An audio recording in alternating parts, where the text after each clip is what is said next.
접어들었습니다. 10월 31일이 종교개혁 500주년 기념일입니다. 그 10월 31일이 왜 종교개혁 기념일이냐 하면은 루터가 그 비텐베르크 당시 성당이죠. 그 북문 쪽에다가 이렇게 95개조 경문을, 그러니까 면죄부에 반대하는 글을 써서 올렸습니다. 그날이 바로 10월 31일이었고 이게 바로 우리 종교개혁 기념일이 되었던 것이죠. 우리 개신교, 우리 지금 장로교에 소속되어 있지만 이 장로교의 탄생일이 언제냐 하면은 10월 31일입니다. 특별히 500주년이죠. 500주년은 반천년입니다. 우리 반만년 하듯이 반천년. 그러니까 굉장히 의미가 있는 하나의 숫자이기도 하고 그래요. 그래서 이 종교개혁 500주년을 맞이해서 다시 한번 우리가 어떻게 태어났는가, 또 우리 지금 현재 모습을 좀 점검해보는 그런 시간을 좀 가졌으면 좋겠습니다. 그래서 종교개혁의 5가지 주요 태제, 주요 원리가 있습니다. 여러분 잘 알고 있는 건데, 오직 성서, 오직 믿음, 오직 은혜, 오직 그리스도, 오직 하나님께 영광, 이겁니다. 이 5가지가 5가지 오직 뭐 이런 표현도 쓰고 있는데 5가지 주요 기본 어떤 종교계의 정신을 밝히고 있습니다. 하나하나 5주에 걸쳐서 마지막 주까지 이렇게 좀 살펴보려고 합니다. 그래서 오늘은 오직 성서 이 제목으로 가지고 은혜를 나누기 원합니다. 종교개혁이 일어난 지 그 5개의 세기죠. 그래서 보통 뭐 우리 시대도 그렇지만 옛날 시대도 한 100년, 200년, 300년 될 때는 의미 있는 시대이기 때문에 한 세기라는 것은 뭔가 어떤 운동이든 그게 발전과 성숙, 어떤 결과물이 나오는 그런 시대거든요. 그래서 그때를 기념하는 일은 참 의미 있는 일이라 생각합니다. 그래서 매 세기마다 종교개혁 기념일을 맞이해서 기념잔치가 있었습니다. 그런데 성대한 축제였느냐? 아니었어요. 마치 파장난 잔치처럼 아주 그냥 이렇게 혼란스럽고 뭔가 이렇게 성대하지 못했던 게 이 세기마다 이루어졌던 하나의 기념일 축제였습니다. 100주년 기념축제가 1617년에 열렸겠죠. 1517년에 종교개혁이 시작됐으니까 1617년에 100주년 기념잔치가 열렸는데 굉장히 안 좋은 상황이었어요. 왜냐하면 여러분 지금 뭐 장로교가 뭐 그게 그거로 생각하겠는데 당시 루터파와 칼빈파의 갈등이 심했습니다. 주로 성만찬 문제 가지고, 여러분 성만찬 뭐 별거 아니고 뭐 이거 뭐야 하는데 당시는 굉장히 심각한 문제였습니다. 서로 싸울 정도까지, 전쟁할 정도까지 그런 문제였습니다. 그래서 그게 아직 갈등이 해결이 안 됐습니다. 그런 상태에서 100주년을 맞았고 바로 1618년 바로 다음에 일어났던 게 그 유명한 30년 전쟁입니다. 그래서 카톨릭 진영하고 개신교 진영이 동맹이 싸웠던, 자기 종교 자유를 위해서 이렇게 싸웠던 그 30년 전쟁이 아주 전쟁의 서막이 되었던 게 바로 이 시기였던 거죠. 이제 200주년 행사는 이제 1717년에 열렸겠죠. 1717년에 200주년 행사도 파장난 잔치였습니다. 왜 그러냐면은 이미 흥이 꺼져버렸어요. 왜냐면 여러분 그 종교개혁이 일어났던 곳을 우리가 작센주의 비텐베르크 이렇게 얘기합니다. 루터가 있던 곳, 이곳이 종교개혁의 본산입니다. 그 작센주의 영주가 당시 1717년에 물론 그 전에 있었던 거지만 카톨릭으로 개종을 해버려요. 그러니까 이 카톨릭 영주가 제후가 카톨릭으로 개종했다는 것은 뭐 한 사람이 그래 그게 아니고 당시 그 종교 정책 중에 하나가 제후가 믿는 종교가 그 지역의 종교입니다. 이렇게 그러니까 카톨릭으로 넘어갔다는 것은 이건 전체가 이제 카톨릭화 될 수밖에 없는 그런 상황이었어요. 작센주가 종교개혁 본산지였는데, 그러니까 종교개혁 기념일이 제대로 지켜질 리가 없죠. 그냥 제가 이런 일들을 하고 있는 건 종교개혁이라는 게 오늘날 장로교가 탄생할까 이렇게 수월한 과정들이 아니었습니다. 혼란스러운 그런 과정을 통해서 이렇게 지금 된 거죠. 300주년 1817년에 있었죠. 1817년에 있었는데 300주년 기념 1817년 여러분 기억나는 게 누굽니까? 나폴레옹의 등장입니다. 나폴레옹의 등장에 독일을 침공했습니다. 1814년에 비텐베르크 대학을 폐쇄시켜버렸어요. 정말 종교계에서 한실했는데 폐쇄시켜버렸고, 이 독일은 뭐요? 이제 그 프랑스와 싸우기 위해서 하나 민족 영웅이 필요했습니다. 그때 등장한 게 루터였습니다. 루터가 이제 막 추앙받기 시작해요. 물론 전에도 루터가 대단한 사람이었지만 하여튼 루터가 민족 영웅으로 추앙받고 하여튼 독일과의 프랑스와의 전쟁 와중에서 또 종교개혁 기념을 치렀습니다. 400주년은 뭐 여러분들 잘 알 수 있을 것 같습니다. 1917년입니다. 1917년은 제1차 세계대전이죠. 제1차 세계대전이 4년째 되던 해예요. 그러니 독일이 지금 전쟁 주범이 되어 있는데 무슨 행사가 가능했겠습니까? 근데 반대로 독일 쪽에서는 아주 성대한 행사를 열었어요. 왜 그랬습니까? 루터를 추앙하기 위해서. 루터는 이때쯤 되게 되면 거의 민족 신처럼 되었습니다. 루터는 민족 신이고 독일 정신을 일깨운 사람처럼 이렇게 돼버렸어요. 1917년에 베스트팔렌 대중 달력에 이렇게 시가 실려 있었는데 그 시가 이렇게 되어 있습니다. 루터 영웅이여, 당신은 모루에 서 있도다. 분노하며 꾸짖는 소리에 헐떡이면서, 그리고 우리 모든 독일은 당신과 한편이고 당신 대장간의 조수입니다. 마치 루터는 민족의 아버지, 독일 민족의 아버지처럼. 나중에 그래서 루터가 계속 비판받는 이유 중에 하나가 히틀러의 나중에 그랬던 민족주의죠. 그거의 하나의 근원이 되는 게 루터 아니냐, 뭐 이런 식으로까지 이렇게 나왔던 그런 일들이 있었습니다. 자, 제가 이런 일을 하는 일은 이 종교개혁이라는 게, 그 종교개혁이 완성되는 과정이라는 게 쉬운 과정들이 아니었다는 겁니다. 여러 가지 정말 갈등과 분열, 그걸로 점철돼가지고 오늘날에 우리까지 지금 오게 된 거죠. 이제 우리는 이제 금년도 500주년 행사를 앞두고 있습니다. 뭐 전쟁의 기운은 없죠. 갈등도 그렇게 심각한 것 같지 않습니다. 그러면은 성대한 잔치가 될 건가? 이것도 파장난 잔치입니다. 왜냐하면 사람들이 별 관심이 없어요. 이제는 뭐 옛날엔 종교가 그야말로 절대이던 그런 시대였는데 지금은 뭐요? 지금은 그냥 우리는 뭐 휴일도 아니고 그냥 이렇게 아주 무관심한 걸 대상이 되어버렸습니다. 그래서 우리가 물질주의와 세속화의 위기라고 볼 수가 있습니다. 이건 개신교뿐만 아니고 모든 종교가 경험하고 있는 그 위기죠. 물질 중심의 사회가 되었고 완전히 세속 중심의 사회가 되어서 더 이상 어떤 종교가 힘을 잃고 있는 그런 시대, 무관심의 시대. 그러니까 어떻게 보면 더 무서운. 그러니까 주목하면 건들고 비판은 그래도 나은 거예요. 제일 무서운 게 무관심한 겁니다. 아예 상대를 안 해요. 그러면 이게 힘든데 지금 어떻게 보면 그런 시대, 또 한국교회는 또 여러 가지 공신력의 위기의 시대를 좀 맞고 있죠. 하나의 종교로서 뭔가 세상의 빛과 소금이 되기보다는 오히려 지탄의 대상이 되어가는 그런 위기 가운데서 500주년을 맞고 있습니다. 다시 한번 우리가 종교개혁 정신을 일깨워보면서 우리가 어떻게 처음으로 이렇게 돌아가는, 또 우리 다시 한번 우리의 가야 될 바를 어떤 비전을 밝히고 다시 한번 우리 삶의 모습을 정립하는 그런 계기가 좀 되었으면 좋겠습니다. 그래서 오늘 다뤄보자 하는 게 오직 성서인데, 종교개혁의 출발은 정말 성서의 발견으로부터 시작이 되는 겁니다. 성서의 발견.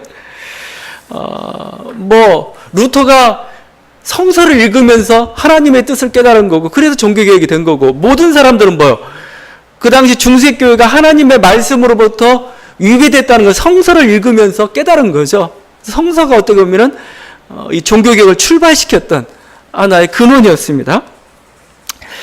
물론 성서가 있었는데 그 전까지는 어떻게 보면 소수만 읽었어요. 소수만. 그리고 라틴어로만 되어 있어도 일반 민중들은 성서를 읽을 수가 없었습니다. 그러니까 대충 예배 때 와가지고 강론 듣는 게, 그러니까 예배 때 읽는 성서가 다예요. 그리고 기껏해야 이렇게 성화나 이런 거 통해서 교육받는 겁니다. 그래서 옛날에 성화가 중요했어요. 그걸 통해서 신앙 교육을 받는 거죠. 그게 다 그런 시대였죠. 그리고 모든 결정은 뭐죠? 교황과 교회 회의가 맡았습니다. 그래서 성서보다 앞섰던 게 전통이었습니다. 전통은 뭐냐면 교황이 내린 하나의 성서에 대한 해석이에요. 그 해석이 옳았으면 좋겠는데 그 해석이 자기 이기적으로 해석할 때가 참 많았다는 거죠. 루터 얘기인데, 루터도 수도사가 되어서야 성서를 읽었습니다. 성서를 보았습니다. 루터의 말입니다. 나는 20세가 될 때까지 성경을 보지 못했었다. 나는 주일 낭독물 속에 쓰인 것들 이외에 다른 것, 곧 복음서들과 서신서들이 있다는 것은 생각조차 못했다. 복음서 있다는 말은 생각조차 못했다는 겁니다. 나는 도서관에서 성경 한 권을 발견하고서 즉시 그것을 수도원으로 가져갔다. 나는 성경을 읽고 또 읽고 반복하여 읽어 당시 주임 신부죠. 슈타비치 박사가 깜짝 놀랄 때까지 읽었다. 빠져든, 오, 이게 있었어 하고 읽었던 거죠. 여러분이 성경을 가지고 있다는 게 얼마나 놀라운 일인지 모르겠습니다. 이렇게 교회가 그 성경에다 해석을 다 독점했기 때문에 좀 문제도 있었지만은 사람들이 성경을 이렇게 가까이 하지 못했던 이유 중에 하나는 성경이 너무 비쌌어요. 성경. 옛날 같은 인쇄술이 발달이 안 돼가지고 일일이 이렇게 손으로 베껴 써야 됩니다. 그걸 살려면 어느 정도의 돈이 들었을까? 그 필사본 성경 한 권이 500굴덴이라고 합니다. 500굴덴. 독일어 화폐입니다. 500굴덴이 얼마인가 따져보면 한 5억 원 정도 돼요. 5억 원. 그러니까 성경 한 권 살려면 뭐요? 여러분 평생 월급 갖다 바쳐도 이게 살똥말똥한 거. 그러니까 못 사죠. 교회당 한 권 있는 겁니다. 그럼 나머지는 그냥 이걸 수도원이나 이런 데 있고 그냥 보는 거 이런 식이죠. 자, 그런데 그래서 구텐베르크의 그 금속활자 발견이 대단하다는 겁니다. 인쇄술이 발달되기 시작하면서 대량으로 성경을 찍어내기 시작했는데 성경값이 뚝 떨어졌습니다. 독일어 성경, 그 루터가 발명했던 독일어 성경이 1.5굴덴으로 떨어졌습니다. 1.5굴덴이 얼마냐? 약 이 가격이 좀 이상한데요. 맞아. 1.5굴덴 맞습니다. 150만 원 정도, 150만 원. 한 권에.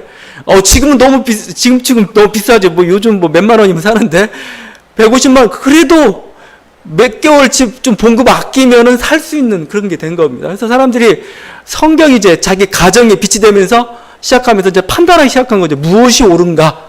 이게 교회 전통이 옳지 않았구나라고 판단하게 되었던 거죠. 그래서 이 종교개혁은 인쇄술을 빼놓고는 더 이상 말할 수가 없습니다. 같이 이렇게 루터가 했던 그 모든 해석들이 삽시간에 95개조 경문도 그냥 베스트셀러가 돼가지고 유럽 전역에 막 이렇게 뿌려지고 그런 과정을 통해서 이렇게 종교개혁이 이렇게 이루어졌던 것이죠.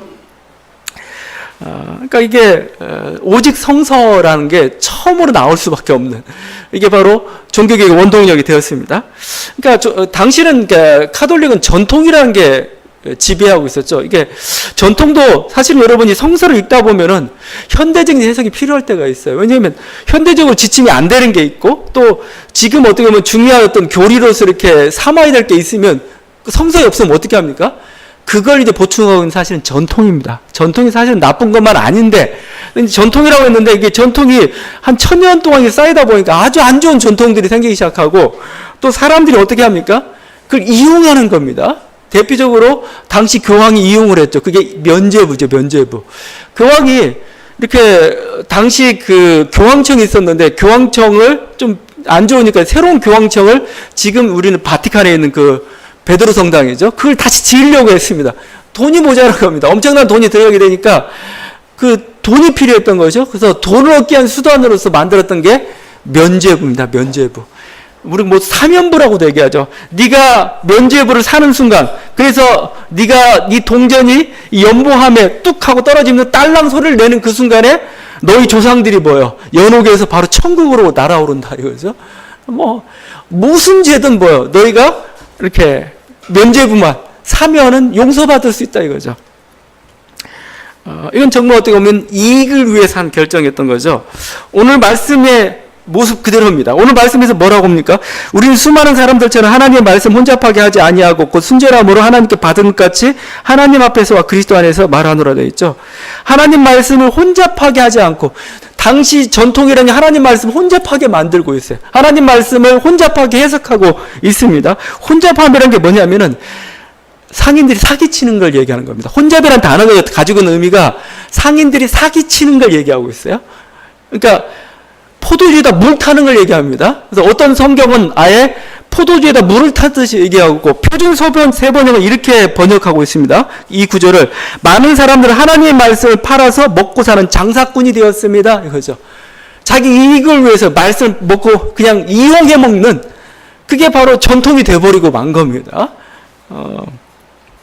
반대로 순전함이라는 건 뭡니까? 순전함이라는 것은 햇빛에 비춰봐도 우리 뭐 정말 순수한 보석은 빛에 비춰보잖아요. 그게 균일하고 단일하고 빛을 발휘할 때 그때의 모습을 순전함이라는 거. 말씀을 가감없이 그대로 받아들이는 삶의 자세. 이게 순전함입니다. 우리는 그렇게 하겠다가 바울의 태도였는데 종교개혁자들의 모습이 그랬습니다. 전통이 이렇게 혼잡하게 하니 우리는 그 전통에 의지하지 않겠다. 우리는 오직 성서만을 보겠다. 거기서 하나님 말씀이 뭔가를 우리는 보겠다는. 그래서 교회의 타락을 가져온 전통을 거부한 것, 성서가 우리의 헌법입니다라고 선언한 게 종교개혁이었죠. 루터가 그래서 보름지주 의회라는 거에 끌려갔죠. 끌려가가지고 거기서 신문을 받습니다. 이단 심판을 받는 겁니다. 잘못하면 화형을 당해야 될 그 시점에서 그 루터가 했던 유명한 말이 있죠. 여러 번 말씀드렸는데 다시 한번 전해드리도록 하겠습니다. 제가 성경의 증거나 명백한 이성에 의하여 다른 확신을 가지 않는 이상, 왜냐하면 저는 교황이나 종교회의 결정만을 신봉할 수 없기 때문인데 그들이 서로 모순되고 실수를 저지른 예가 많았던 것은 이미 잘 알려진 사실입니다. 나는 성경의 증거와 명백한 이성이란 건 뭐예요? 성경의 증거를 판단할 수 있는 능력이죠. 이거에 의해서만 확신이 서는 것만 하겠다 이거죠. 왜냐하면 교황이나 종교회의 결정은 그랬던 게 많았다는 겁니다. 저는 제가 인용한 성경에 사로잡혀 있으며 저의 양심은 하나님의 말씀에 의해 포로가 되어 있습니다. 저는 아무것도 처리하지 않을 것이며 처리할 수도 없습니다 이거죠. 내가 쓴 것은 뭐예요? 하나님 말씀에 근거한 겁니다. 난 이걸 처리할 수 없습니다. 이 선언을 보름주의에서 했던 거죠. 어떤 인간의 전통이라고 하면 당시는 그게 예배였어요. 그게 실제 예배 모습이었고 일상 사회 모습이었는데 그걸 다 버려버린 거죠. 같은 종교개혁자이면서 장로교의 창시자격인 찌빙글리라는 사람이 있습니다. 찌빙글리가 있는데 찌빙글리는 이렇게 얘기했습니다. 아무도 이 자리에서 인간의 어리석음에 기초한 궤변을 늘어놓지 못하게 하자. 모두 함께 성경으로 돌아와서 성경이 심판하도록 하자. 성경은 하나님의 영의 감동하심으로 쓰인 것이 아닌가. 이를 통해 진리를 발견하고 발견된 진리는 계속 보존되도록 하자. 아멘. 이리하여 오직 하나님께서만 통치하실지어다. 이거죠. 성경. 그래서 종교개혁자들은 그래서 설교가 다른 게 아닙니다. 종교개혁자의 설교는 뭐예요? 성서 강해입니다. 한 절 읽고 한 절 풀이하고 한 절 읽고 한 절 풀이한 게 우리가 보는 강해 설교고 제 설교가 거기에 가장 가깝습니다. 지금 하면은 그 종교개혁가들 했던 설교가 보통 우리가 주제 설교하자 주제 하나 딱 놓고 그냥 뭐 세상 얘기하다 신문 얘기하다 하나님 뜻 어떻고 막 이런 식으로 하면은 종교개혁자의 설교는 그게 아니었어요. 한 구절 읽고 말씀 뜻을 받기, 한 구절 읽고 말씀 뜻을 받기. 그러니까 아주 시간이 굉장히 오래 걸렸어요. 몇 구절 그 설명을 얼마나 오래 걸렸겠습니까? 그리고 이 말씀을 비춰가지고 순종했죠. 이 말씀 보니까 찌빙글 같은 경우 제가 가끔 들리지만 사순절에 이게 금식하는 건 별로 의미가 없어요. 그래서 그들은 고기를 먹습니다. 말씀이 그걸 그렇게 얘기하지 않고 있는데 왜 인간적인 그 제도를 만드느냐 이거죠. 그리고 말씀에 근거해 보니까 모든 성상들 여러분 마리아상부터 시작해서 모든 성상은 우상이라 이겁니다. 다 때려 부숴버립니다. 그 쉬운 일 아닙니다. 그거 막 항상 성상 앞에서 기도하고 있었는데 그 성상을 없애버린 겁니다. 이건 우상입니다. 성경에 명백히 상을 세우지 말라고 어떻게 되는 겁니까? 거기에 따른 어떤 미신들 다 없애버렸죠. 제세례파 같은 경우는 말씀을 읽어보니까 유아세례는 엉터리예요, 엉터리. 유아세례 아니라는 겁니다. 세례 다시 받아야 된다. 세례 다시 받으면 되지. 여러분 생각하면, 그때는 어떻게 된 줄 아세요?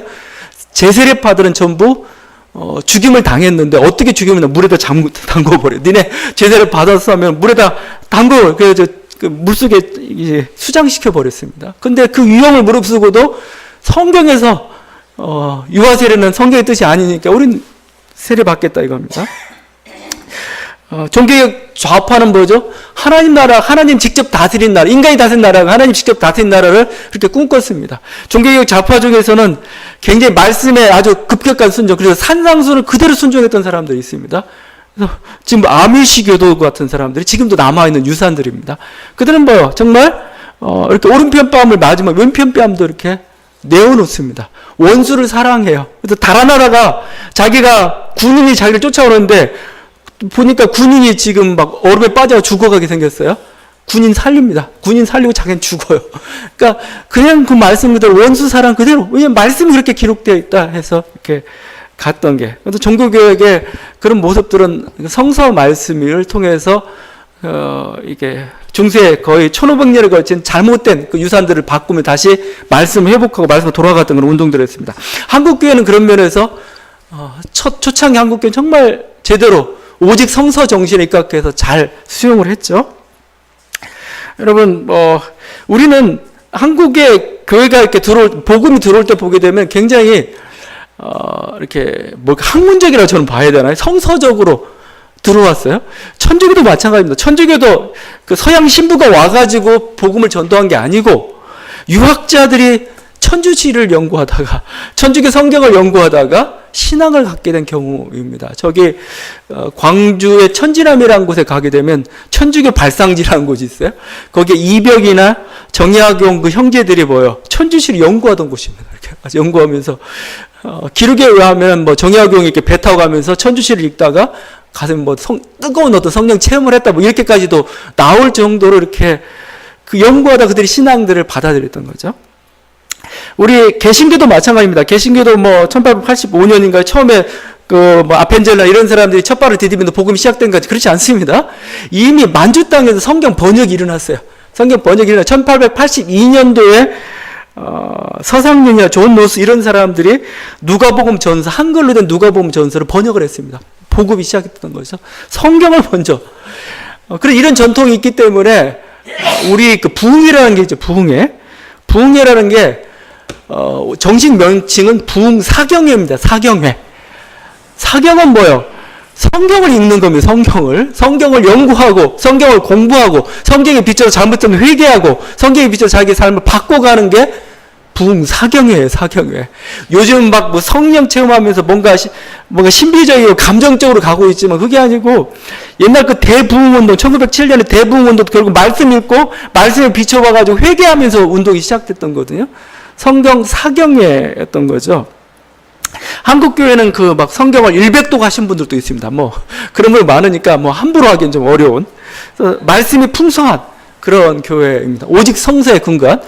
근데 좀 오직 성서라고 할 때 여기에 좀 본론이겠는데 조심할 부분이 있습니다. 오직 성서라고 할 때 우리들이 조금 오류가 몇 가지가 있어요. 성경을 사랑하고 성경 말씀을 순종하려는까지 좋은데 성경을 읽는 방식이 좀 잘못된 게 있습니다. 성경을 적용하는 방식이 좀 잘못됐다가 있습니다. 그걸 좀 보려는 겁니다. 그리고 설교 길어질지 모르겠다. 하여튼 첫 번째가 성서 문자주의의 오류입니다. 여러분. 오직 성서라고 할 때 성서 문자주의에 빠져서는 안 됩니다. 무슨 얘기냐면 그래서 옛날에 성서냐 성경이냐 가지고 막 이렇게 한 사람 명칭까지도 싸웠어요. 성서냐 성경이냐 거룩한 경이니까 성경해야지 모두 뭐 사서 3경까지 얘기하는데 왜 성경만 이거면 성서냐? 어떤 사람 성서만 주장하는 사람도 있고 다 이유가 있습니다. 뭐냐면 성서가 하나님 말씀이냐? 아니라는 겁니다. 성서가 하나님 말씀을 담고 있어요. 그렇지만 뭐죠? 그게 성서 자체가 하나님 말씀이 아니고 하나님 말씀 담고 있는 그릇입니다. 그릇. 그래서 루터는 어떤 얘기를 했냐면 아기 예수를 담고 있는 구유라고 표현했습니다. 아기 예수를 담고 있는 구유. 아기 예수 담고 얼마나 소중합니까? 정말 좋은 거죠. 근데 거기에는 아기 예수 구유기 때문에 지푸라기도 먼지도 묻어 있고 막 그래요. 물론 뭐 아기에서 너무 소중하니까 지푸라기도 너무 감사합니다. 먹을 수도 있겠지만 지푸라기는 지푸라기예요. 그걸 구분할 수 있는 능력이 있어야 되는 거죠. 성서의 핵심은 그리스도입니다. 그리스도가 빠진 것은 성서가 아니에요. 더 이상. 그러니까 성서의 핵심이 바로 그리스도고 그래서 어떤 문자주의에 빠져서는 안 된다는 겁니다. 왜냐하면 이 문자주의 때문에 성경의 세상을 바라본 방식이 여러분이 굉장히 비과학적이 되고 비현실적이 되고 굉장히 미신적이 되고 있어요. 뭐 이번에 뭐 중소기업부 장관 할 때 갑자기 창조설 때문에 막 시끄러웠죠. 지구창조연대가 6,000년이다. 보통 창조과학 운동들. 근데 만약에 성서를 여러분 정직하게 창세기를 그대로 읽으면 6,000년 나올 수밖에 없어요. 뭐 연대 계산하고 몇 대 계산하면 이거 도무지 10,000년은 안 넘어간다. 여러분이 정직하게 한다면은 그렇게 될 거죠. 문자로 읽게 되면은 성서가 그렇게 될 수밖에 없습니다. 여러분 성경은 과학책이 아니에요. 성경은 하나님의 뜻과 사랑을 전하는 신앙서적입니다. 신앙서적. 그러니까 여러분이 이렇게 봐야죠. 성경은 시예요. 시. 성경은 시입니다. 시는 시를 읽어야지 과학으로 읽으면 안 됩니다. 시를 여러분 읽으면서 과학적인 분석을 하고 과학이 틀렸네 맞았네 하면 옳은 겁니까? 틀린 거예요. 그렇다고 제가 그럼 시를 무시한 겁니까?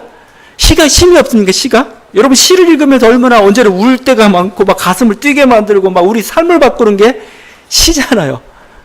그게 의미가 없는 게 아니잖아요. 없는 게 아니잖아요. 성경은 그렇다는 겁니다. 이게 성경은 하나님의 사랑의 편지예요. 하나님 여러분이 보는 사랑의 편지입니다. 여러분 보면서 하나님의 사랑을 여러분이 깨닫고 어떻게 살아야 될 건가 이렇게 여러분이 그것을 거기서 깨달아야 되고 거기에 목표가 있는 거지. 이 사랑의 편지 가지고 분석하는 사람이 있어요. 가지고 이게 과학적으로 맞느니 문법이 뭐였느니 어쩐다느니 오류가 있느니 뭘 이걸 인용했느니 저걸 잘못 인용했느니 그게 문제가 아니잖아요 지금. 그런데 마치 그것처럼 이렇게 문자주의가 가지고 있는 함정이 그렇다는 겁니다. 성경을 제대로 보지 못하고 성경을 통해서 우리가 무엇을 읽어야 되는가 이거죠. 여러분 창조과학에서 창조론에서 하나님이 세상을 창조했다 이거 하나만 과학이에요. 어떤 방식으로 했는지 뭐 이런 건 상관없어요. 하나님께서 오히려 내가 창조했고 내가 이상의 주인임을 보여주는 게 창세기 말씀인 거죠. 우리는 그 속을 통해서 그걸 찬양하는 겁니다. 하나님께서 만드실 때 질서 있게 만드셨다. 그걸 보면서 찬양하는 거죠. 여러분 우리 자신의 어떤 그 비과학성을 입증하는 수단으로 삼아서는 안 된다는 겁니다. 이 종말론에 대한 이해도 마찬가지입니다. 종말론을 문자적으로 자꾸 이해하니까 문제가 생겨요. 뭐 바코드, 뭐 베리치, 뭐 세계 정부, 시한부 종말론, 뭐 별하별 또 이단들은 하나같이 자기 성서를 해석하면서 그 이상하게 이 종말론을 가지고 와서 이것을 자기 아전인수격으로 해석하면서 항상 등장하게 되죠. 여러분 종말이 있다는 건 성경 확실한 증언이죠. 저도 종말이 있으면 믿습니다. 근데 종말이 어떤 방식으로 어떤 때에 이루어질 것은 여러분 알 수가 없어요. 그건 어떻게 보면 주님도 알 수 없다고 얘기할 뿐만 아니라 종말과 관련된 많은 어떤 굉장히 상징을 가지고 있어요. 상징입니다. 왜 상징이라는 표현을 쓰고 있냐면은 만약 여러분 보세요. 예언자가 미래를 바라봤습니다. 만약 미래의 탱크를 봤다고 봐요. 탱크가 뭐가 보입니까? 탱크란 말이 있습니까? 이상한 괴물 같은 게 이렇게 나왔어?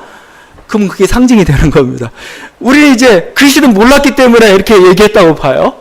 그러면 우리 시대에 와가지고 그 성경을 보면서 괴물 같은 것을 막 이리저리 해석하다가 잘못하면 오류를 자꾸 범한단 말입니다. 그러니까 여러분이 제가 상징을 해석하다는 게 그게 성경의 말씀을 가볍게 대하는 게 아닙니다. 단지 종말의 여러 가지 위험과 고난과 우리가 경계해야 된다, 깨어 있어야 된다. 여기에 하나의 메시지는 들어가 있습니다. 여기 하나님 말씀은 있지만 그 구체적인 방식과 그거에 대해서 여러분이 좀 멀리 보셔야 됩니다.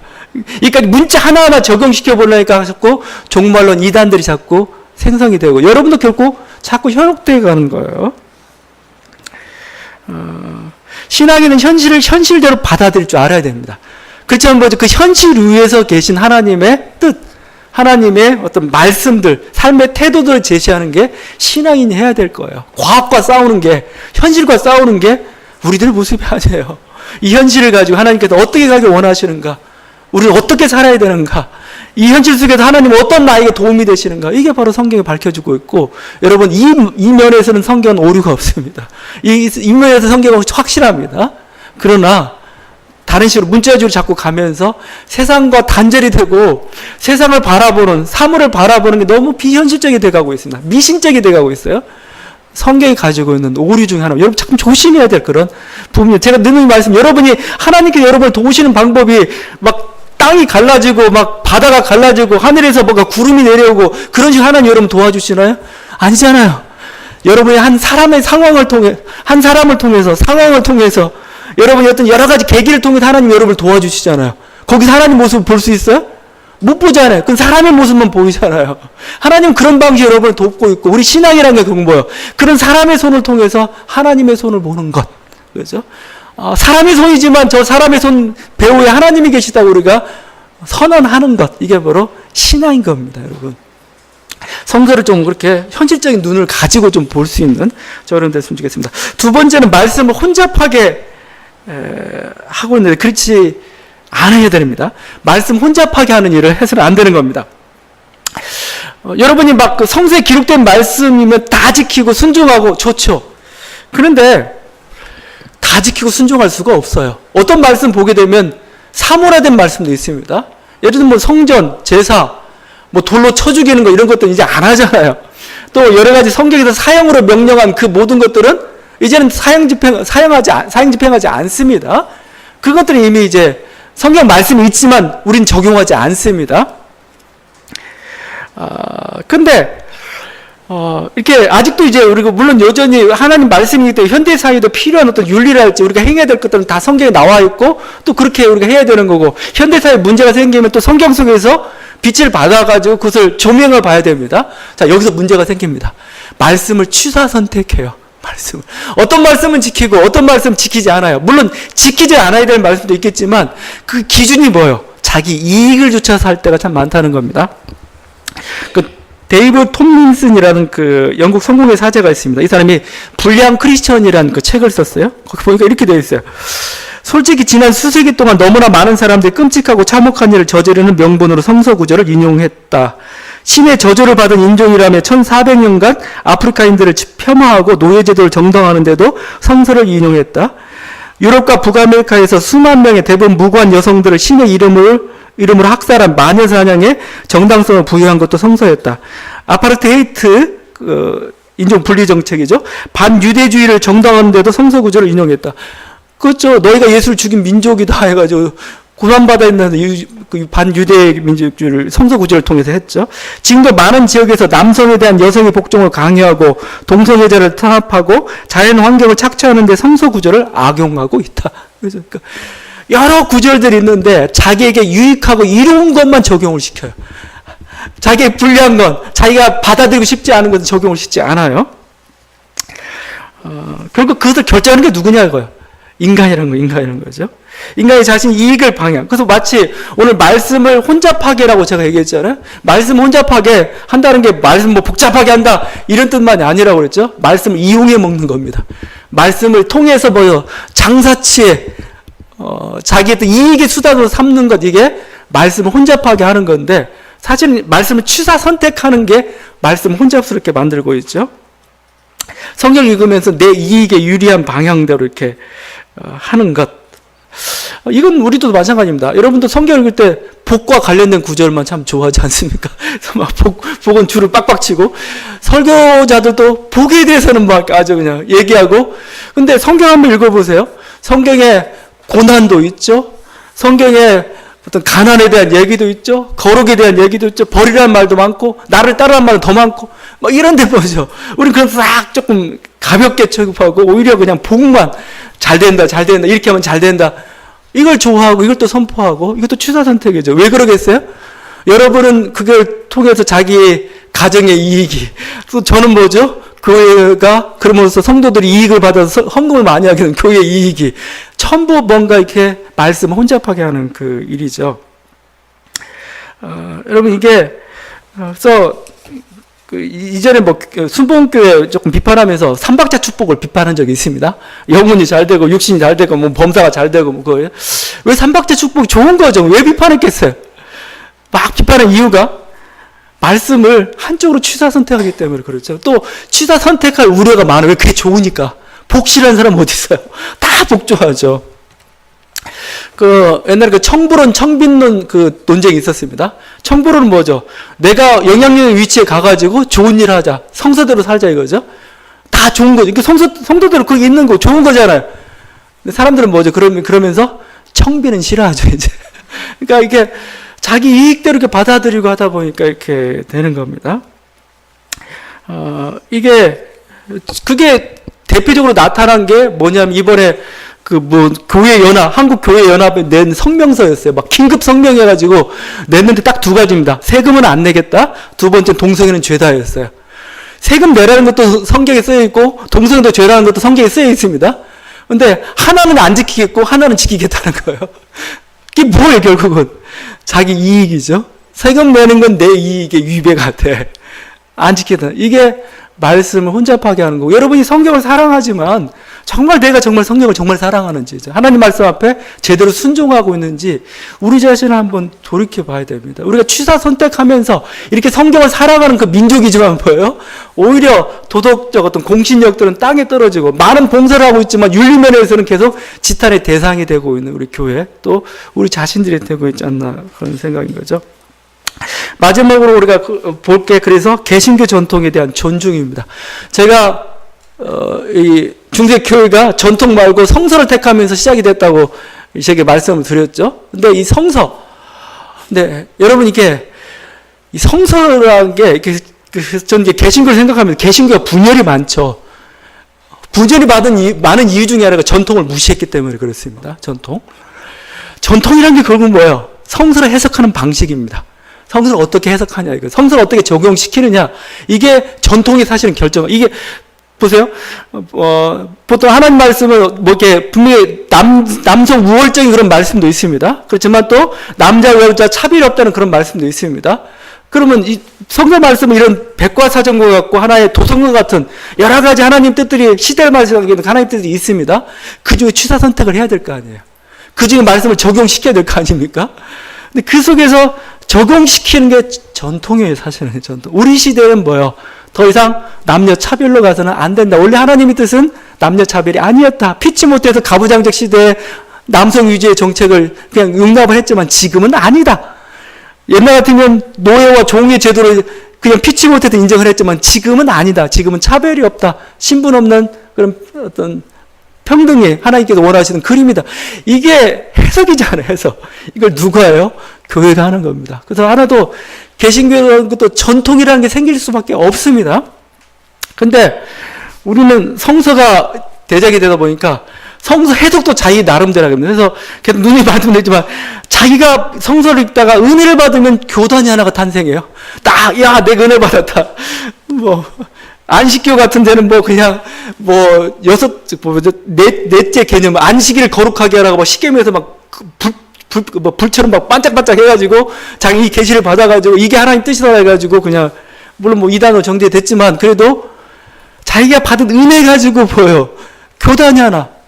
여러분 전통이라는 건 결국 뭐예요? 아무리 개신교지만 개신교도 500년 동안 쌓여가면서 성서를 해석하는 방식, 이게 교리고 이게 예배 형식이고 모든 어떤 나온 겁니다. 전통이란 결국 우리 신앙 선배들이 성서를 해석했던 방식이에요. 하나님 앞에서 그리스도 안에서 이 시대를 하나님 뜻은 이겁니다라고 밝혔던 거죠. 그걸 무시하면 안 되죠. 이게 쌓여가지고 오늘날 우리들의 모습이 된 거죠. 오늘날 개신교가 오직 그 성서라는 게 좋은 면도 있지만 이것 때문에 사실은 분열의 씨앗이 되기도 하기도 했어요. 여러분이 성경을 읽는 방식을 여러분이 은혜 받는 방식도 좋지만 이걸 교회가 우리 신앙 선배들이 개신교 전통에 해석해왔던 그 방식대로 읽는 것도 중요한 겁니다. 그 읽는 방식도 너무나 훌륭하고 너무나 좋아요. 그걸 존중해주고 그것을 따라가는 것. 물론 개신교가 잘못한 적도 많아요. 항상 이렇게 옳은 결정만 한 건 아니죠. 잘못된 결정도 많이 했습니다. 그래서 개신교의 영원한 모토 중에 하나가 교회는 항상 개혁해야 된답니다. 교회는 항상 개혁해야 된다. 왜냐하면 어느 순간에 인간의 잘못된 전통이 교회도 스며 들어가 있거든요. 그럼 다시 말씀에 비춰가지고 다시 점검해 보는 겁니다. 다시 개혁하는 거죠. 그래서 항상 개혁하는 게 개신교의 가장 핵심에 있는 겁니다. 그래서 우리가 잘못된 개신교 전통들이 있으면 우리들 정말 이건 너무 잘못했다. 우리 새롭게 해석해야 된다. 이렇게 해서 쭉 하나님의 뜻을 찾아가는 노력들이 필요한 겁니다. 여러분, 오직 성서의 정신은 지금도 필요합니다. 왜냐하면 성서가 바로 하나님 말씀이기 때문에요. 이 속에 하나님 말씀이 담겨있고 하나님 말씀은 영원하고 하나님 말씀은 생명이고 하나님 말씀은 능력이고 하나님 말씀 우리들에게 변화를 가져다는 건 힘이기 때문에 그렇습니다. 그런 면에서 우리 성서를 많이 읽어야 되고 성서 속에서 우리가 주신 하나님의 뜻을 쫓아 우리가 결단하고 어떤 삶을 바꾸어가는 그런 노력들이 여러분 여전히 필요합니다. 오직 성서는 여러분 필요한데 여러분 제대로 된 우리가 성경을 읽으면서 제대로 된 하나님 말씀을 우리가 받으면서 또 그 말씀에 순종하는 저와 여러분 되기를 바랍니다. 기도하시겠습니다.